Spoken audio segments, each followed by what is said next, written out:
Për këtë arsye pse Allahu Azza wa Jall është i vetmi që meriton adhurimin, thot Allahu në Kur'anin e Kerim: Dhalikumullahu rabbukum khaliqu kulli shay, la ilaha illa hu, fa anna tu'fakun.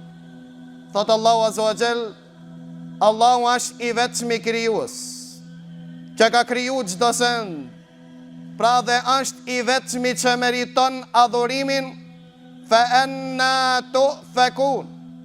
Në fjalën anna tu'fakun, thot Ibn Kathir, o ju që e kuptuat se Allahu a krijuesi çdo sendit, a nuk është Allahu gjithashtu që meritor që i vetmi të adhurohet?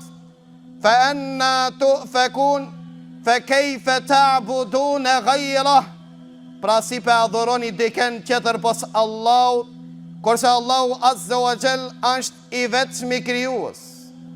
Para të transmeton Imam Bukhariu dhe Muslim nga Abdullah ibn Mesudi radiallahu an, i cili thot, e pyeta pejgamberin sallallahu alaihi wasallam dhe i thash: cili a mëkati më i madh, cili a gjunoji më i tmerrshëm te Allahu? Tha mu përgjigj pejgamberi sallallahu alaihi wasallam dhe tha: en taj'ala lillahi niddan wa huwa khalaqak, ti bansh Allahu tortak, ti bansh Allahu të shok, kurse është i vetmi që të ka kriju. Pse Allahu është i vetmi që meriton adhurimin? Për shkak se furnizues është i vetmi Allahu Azza wa Jall. Thot Allahu në Kur'anin e Kerim: inna Allaha huwa ar-razzaqu dhul quwwatin matin. Allahu është i vetmi që furnizon. Dhe pyet Allahu dhe thot: wa man yarzuqukum minas samai wal ard. Kusha që rrezkin po ja çon nga qielli dhe nga tokë, e ilahum me Allah, a ka dëni tjetër zot që meriton adhurimin pos Allah, kurse është i vetmi Allah, që e cili e bjen rizkun prej qielli, dhe i cili gjithashtu dhe grunin e ban që të bije në rëntonë. Për këtë arsye, vëllezër të ndershëm, këto materialistat, darwinistat, kur na dolen në akhiri zaman, dhe kur e zbuluan sebepin, dhe e pan se si po bëhet kjo dhe ajo, dhe tentuan të mohojnë krijuesin, kjo i përngjan si kur ai i cili, kur e pa gruni që shporritët, tha s'kan ka e kompliku me diçka.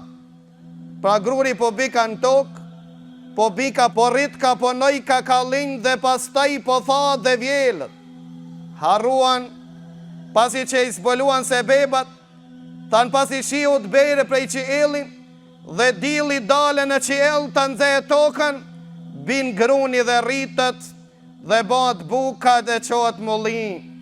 Jo që e zbuluat sebepin, harruat se ai që i ban këto është Allahu Azza wa Jall. Për këtë arsye, transmeton Ebu Musa Ashariu radiallahu an, i cili thot: s'ka sabërli më të madh se Allahu. Nuk ka kush që ban dorim ma shumë se Allahu Azza wa Jall. Allahu ti përshkruat biftan, Allahu ti ngjitet biftan se ka fëmi, kurse thot pejgamberi Allahu, Allahu vazhdimisht i furnizon dhe i shëron. Kush i shëron kur të smuari? A nuk është Allahu? Kush është ai i cili ja ngop barkun? Kush jo furnizon në kohën e skamjeve? A nuk është Allahu? Kush është bret shiu nga qielli? A nuk është Allahu? Pra Allahu Azza wa Jall është furnizuesi i vetëm që i furnizon dashamirët e tij, ato që i don, po Allahu i furnizon dhe ato që si don. Pra vëllezër të ndershëm, Allahu Azza wa Jall i furnizon ato që e adhurojnë, dhe Allahu i furnizon dhe ata që nuk e adhurojnë. Nuk kemi ndëgju se Allahu diken e ka bojkotu, pra nuk është meritor.